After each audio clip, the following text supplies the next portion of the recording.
આ તરફ નર્મદા જિલ્લામાં કોંગ્રેસને મોટો ઝટકો લાગ્યો છે। આદિવાસી વિસ્તારના મોટા નેતા રાજેશ વસાવા સમર્થકો સાથે ભાજપમાં જોડાયા। ગુરુવારે દેડિયાપાડાના ખોખરા ઉમર ક્રિકેટ ગ્રાઉન્ડમાં આદિવાસી ગૌરવ અભિવાદન સમારોહ યોજાયો હતો, જેમાં નાયબ મુખ્યમંત્રી હર્ષ સંઘવીએ રાજેશ વસાવા સહિત તેમના સમર્થકોને ખેસ પહેરાવીને પક્ષમાં આવકાર્યા। રાજેશ વસાવાને આમ આદમી પાર્ટીના ચેતર વસાવાના પ્રતિસ્પર્ધી માનવામાં આવી રહ્યા છે। 2022ની વિધાનસભા ચૂંટણીમાં કોંગ્રેસે રાજેશ વસાવાને ટિકિટ આપવાનું વચન તોડ્યું હતું। વિધાનસભાની ટિકિટ ન મળતા રાજેશ વસાવા પક્ષથી નારાજ હતા।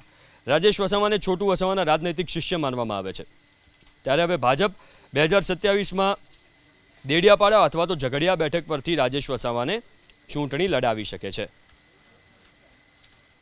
આ તરફ નર્મદા જિલ્લામાં કોંગ્રેસને મોટો ઝટકો લાગ્યો છે। આદિવાસી વિસ્તારના મોટા નેતા રાજેશ વસાવા સમર્થકો સાથે ભાજપમાં જોડાયા।